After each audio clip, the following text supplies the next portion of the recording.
നീ വരുന്ന ആരെയും കണ്ടോ? ഇല്ലില്ല, ആരും കണ്ടില്ല. വണ്ടി എവിടെ? വണ്ടി ഞാൻ കുട്ടിക്കാട്ട് ഓടിച്ചു വെച്ചിട്ടുണ്ട്. ഓ,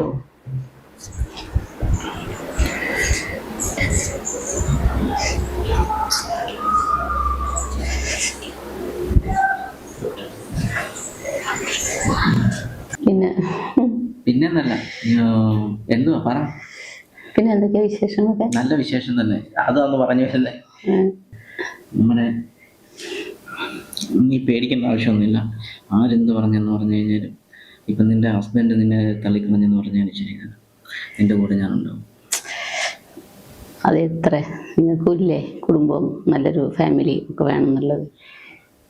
ഫാമിലി അതുകൊണ്ട് നമുക്ക് എന്നാലും അങ്ങനല്ലല്ലോ. നമ്മുടെ പ്രേമം എന്ന് പറയുന്നത് മുല്ലവള്ളിയിൽ കതിരിട്ട മുല്ലവള്ളി കതിരിട്ട് മുല്ലപ്പൂ വന്നാ മുല്ലപ്പൂ പോലത്തെ അല്ലേ. അപ്പം ആ പരിശുദ്ധമായ നമ്മുടെ പ്രണയത്തിനെ കുറിച്ച്,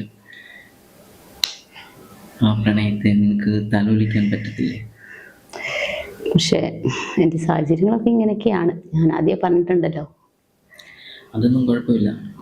അതൊക്കെ നമുക്ക് മെയിൻറ്റെയിൻ ചെയ്തിട്ട് പോകാവുന്ന കേസുകൾ മാത്രമേ ഉള്ളൂ. എൻ്റെ കൂടെ ഒന്നും ഉണ്ടെങ്കിൽ ഞാൻ റെഡി. ഞാൻ നിനക്ക് ഉറപ്പ് തരുന്നു, സത്യത്തിൽ പറയുന്നത്, നിന്റെ കൂടെ ഞാൻ എന്നും കാണുന്നു. ഉറപ്പാണോ? വെറുതെ പറയരുത്. ഇല്ല, ഉറപ്പ്, സത്യം.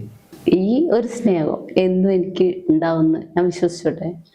100% നിനക്ക് വിശ്വസിക്കാതെ നിന്റെ കൂടെ തന്നെ ഞാൻ എപ്പോഴും കാണും. നിനക്ക് സംശയം ഉണ്ടെങ്കിൽ എൻ്റെ കണ്ണുകൾ നോക്ക്. എൻ്റെ കണ്ണുകൾ പ്രേമത്തിൻ്റെ ആ ദുന്ദുബിനാഥ് കൃഷ്ണമണിയിൽ കൂടി നിനക്ക് കാണുന്നില്ലേ?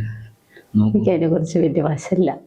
പക്ഷെ നിന്റെ കണ്ണുകളിൽ ആ പ്രേമത്തിൻ്റെ ആ ഒരു വികാരിത ഞാൻ കാണുന്നു. ആ അധരങ്ങൾ നോക്കും, ഒന്ന് ചുംബിക്കാനൊക്കെ ഉണ്ട്. നിനക്ക് വെമ്പൽ കൊള്ളുന്നില്ലേ? ആയിക്കോട്ടെ.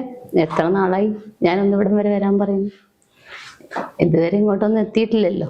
ഇപ്പോഴെങ്കിലും ഒന്ന് വരാൻ തോന്നിയല്ലോ. അതിനെന്താ, ഞാനിന്ന് വന്നല്ലോ. എത്ര പ്രാവശ്യം വിളിച്ചിട്ട് അവിടെ എത്തിയേ? അതാണ് നമ്മുടെ ഓരോ സാഹചര്യങ്ങൾ നമ്മൾ തരണം ചെയ്തല്ലേ നമുക്ക് ഇങ്ങോട്ട് വരാൻ പറ്റത്തുള്ളൂ.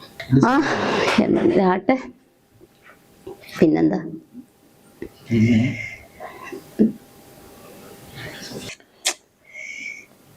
എന്തൊക്കെ? പിന്നെ ഒന്നുമില്ല. ഒന്ന് പിന്നെ കെട്ടിപ്പിടിച്ച് കിടക്കാം.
ഹലോ.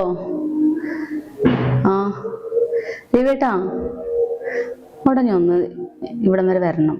എനിക്കൊരു അത്യാവശ്യ കാര്യം പറയാനുണ്ട്. എന്ത് തിരക്കോ? അതൊന്നും പറഞ്ഞാൽ പറ്റില്ല. ഇന്ന് തന്നെ എനിക്ക് കാണണം. ഇന്ന് കണ്ടേ പറ്റൂ. അത്യാവശ്യ കാര്യമായിട്ടൊന്നും ഇവിടം വരെ വാ പ്ലീസ്. ആ, ഉച്ച കഴിഞ്ഞിട്ടായാലും കുഴപ്പമില്ല, പെട്ടെന്ന് വാ. ഞാൻ വെയിറ്റ് ചെയ്യേ. വേമ്പ. പറ, നീ എന്തിനാ വിളിച്ചത്? ഞാൻ വിളിച്ചത് എനിക്കൊരു സന്തോഷ വാർത്ത പറയാനുണ്ടായിരുന്നു. എന്താണ് സന്തോഷം? ഇപ്പോൾ 1 മാസമായിട്ട് എൻ്റെ കുളി തെറ്റി കിടക്കുക. പിന്നെ പുളി എടുത്ത് കഴിച്ചാൽ പോരായിരുന്നു. കുളി തെറ്റത്തില്ലല്ലോ. തമാശ പറയല്ലേ. തമാശയാണോ ഇത്? ഉള്ള കാര്യമില്ലേ പറഞ്ഞേ? എനിക്ക് വിശേഷമായിട്ടുണ്ട്. ഷേ, നല്ല കാര്യമില്ലേ ഇതൊക്കെ? നല്ല കാര്യമാണ്, അതൊക്കെ ശരിയാ. പക്ഷെ നിനക്കത്ര സീരിയസ് ഇല്ലാത്ത?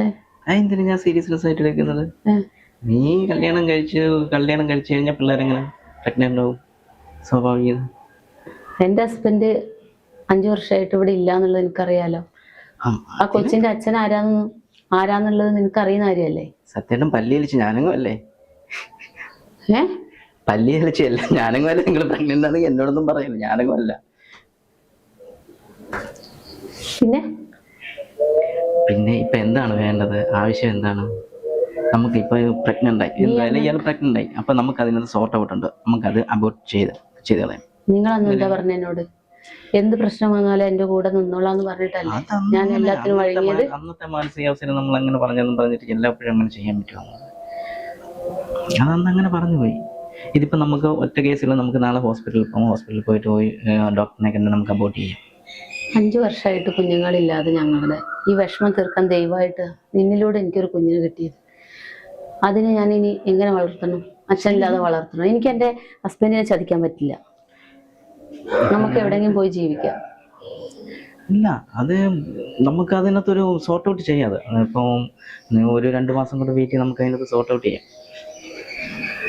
ഇപ്പൊ പെട്ടെന്നൊരു ഇത് പോവുക ചാടുക എന്നൊക്കെ പറഞ്ഞു കഴിഞ്ഞാൽ നടക്കുന്ന കേസല്ലത്. എനിക്ക് എൻ്റെ കുഞ്ഞിനെ ഒന്നും ചെയ്യാൻ കഴിയില്ല. എനിക്ക് അതിനെ വളർത്തിയേ പറ്റൂ.